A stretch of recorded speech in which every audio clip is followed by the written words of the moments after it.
السلام علیکم سامعین و ناظرین، آج آپ کے لیے ایک زبردست کتاب لے کے آیا ہوں۔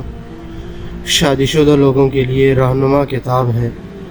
اس کا نام ہے ازدواجی مسرت ہے۔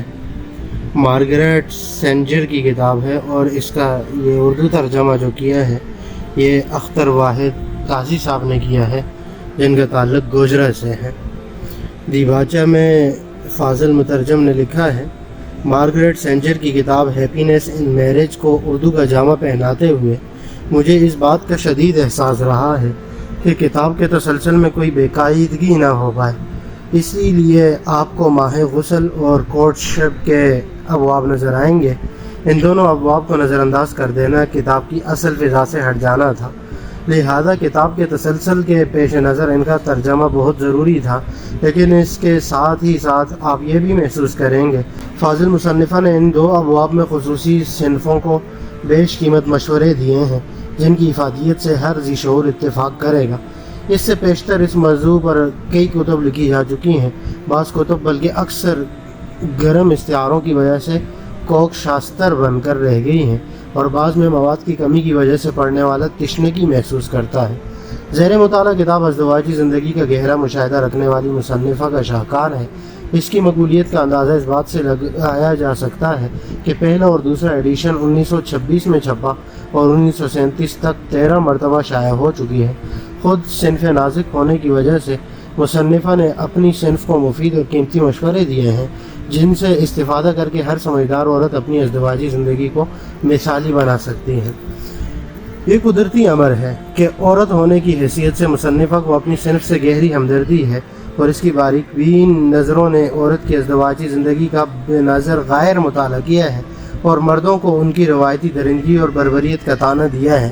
اس یک طرفہ ہمدردی کو ہم اس لیے نظر انداز کر سکتے ہیں کہ لکھنے والی ایک عورت ہے۔ اس میں بھی شک نہیں کہ عورت قرن سے مرد کی بربریت اور وحشت کا شکار رہی ہے اور ہمارے معاشرے میں تو آج بھی عورت کو پاؤں کی جوتی سمجھا جاتا ہے۔ مغربی معاشرے میں ہر وقت وہ بات جائز ہے جو ہمارے ہاں ممنوع ہے۔ ہمارے اور ان کے رسم و رواج ایک دوسرے سے قطعی بضد ہیں۔ مغربی اقوام میں شادی اس وقت تک طے نہیں پا سکتی جب تک کہ لڑکا اور لڑکی کورٹشپ کے مراحل طے نہ کر لیں۔ اس کے برعکس ایشیائی اقوام میں منگنی کی رسم ہے۔ کورٹشپ کے دوران میں لڑکے اور لڑکی کو اس بات کی کھلی اجازت ہوتی ہے کہ وہ آزادی سے ملیں اور ایک دوسرے کو سمجھیں۔ اس کے برعکس ہمارے کورٹشپ کا سوال ہی نہیں ہوتا اور منگنی کے بعد جب تک شادی نہیں ہوتی لڑکی کو لڑکے سے چھپا دیا جاتا ہے۔ اس لیے ہمارے ملک میں طلاقوں کا رواج مقابلتاً نہ ہونے کے برابر ہے۔ کورٹشپ کی آزادی اور قربت میں ناپختہ ذہن لوگ ایسی غلطیاں کر بیٹھتے ہیں جن کا نتیجہ بہت مہلک ہوتا ہے۔ فاضل مصنفہ نے بھی بار بار اپنے اس خدشہ کا اظہار کیا ہے۔ جنسی اعضاء کی کارکردگی کے بارے میں اکثر و بیشتر ہماری معلومات ایسی ہیں جیسی اس ڈرائیور کی جو گاڑی چلانا تو جانتا ہو مگر اس کے انجن اور کلپرزوں سے قطعاً ناواقف ہو، اور یہی وجہ ہے کہ لا علمی کی وجہ سے بعض لوگ اس حقیقت کو فراموش کر کے ایسی زندگیاں بسر کرنے پر مجبور ہوتے ہیں جو بعد ازاں ان کے لیے باعث تکلیف ہوتی ہیں۔ دراصل جنسی اعضاء کی ماہیت کو سمجھنا ہی اس بات کی دلیل ہے کہ ازدواجی زندگی باعث مسرت ہے۔ جنسی اعضاء کی کارکردگی کے متعلق جب تک ہمیں پوری معلومات نہ ہوں ہم خوشحال زندگی کا تصور بھی نہیں کر سکتے۔ فاضل مصنفہ نے جنسی اعضاء کی بناوٹ اور کام کرنے کے طریقوں پر سیر حاصل بحث کی ہے اور بتایا ہے کہ کون سا عضو کس مقصد کے لیے ہے اور اس کا طریق عمل کیا ہے۔ ہماری ازدواجی زندگی پر اس بات کا سب سے زیادہ اثر پڑتا ہے اور جنسی آسودگی اس وقت ہی ممکن ہے جب فریقین ایک دوسرے کے جذبات اور احساسات کو سمجھتے ہوں اور ایک دوسرے کو احترام کی نگاہ سے دیکھتے ہوں۔ ایک شوہر اپنی بیوی سے جوابی تعاون کی کیوں کر امید کر سکتا ہے جبکہ وہ اس کے جذبات اور احساسات سے قطعی لا علم ہو۔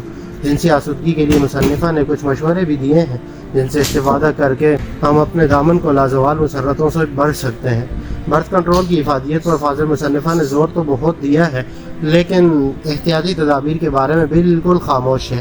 اس کے نزدیک احتیاطی تدابیر کا کوئی طریقہ بھی اچھا نہیں تا وقت کہ طبی معائنہ نہ کرایا جائے، اور یہ بات ہر شخص کے مزاج، جسمانی ساخت، اقتصادی حالات اور جسمانی ضرورت پر منحصر ہے۔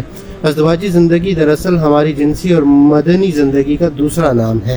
اس موضوع پر اکثر و بیشتر پڑھنے والوں کا نظریہ لذتیت ہوتا ہے، جنس کو صاف ستھری فضا میں پیش کرنا یقیناً بہت بڑی جرأت ہے۔ قاری یقیناً میری اس کوشش کو سراہیں گے۔ میری کوشش میں برادران ایوب الحسن مدیر حضر راہ کا بہت بڑا ہاتھ ہے کہ انہوں نے اس کتاب کو ترجمہ کے لیے منتخب کیا۔ میں اس کوشش میں کہاں تک کامیاب رہا ہوں اس کا فیصلہ آپ پر ہے۔ آخر میں اپنے استاد محترم آغاز صادق حسین صادق صاحب پرنسپل گورنمنٹ کالج گوجرا کا انتہائی ممنون ہوں کہ انہوں نے اپنی بے پناہ مصروفیتوں کے باوجود مسودہ پر نظر ثانی کی اور اپنے مفید مشوروں سے نوازا۔ اختر واحد قاضی، مارچ 1961۔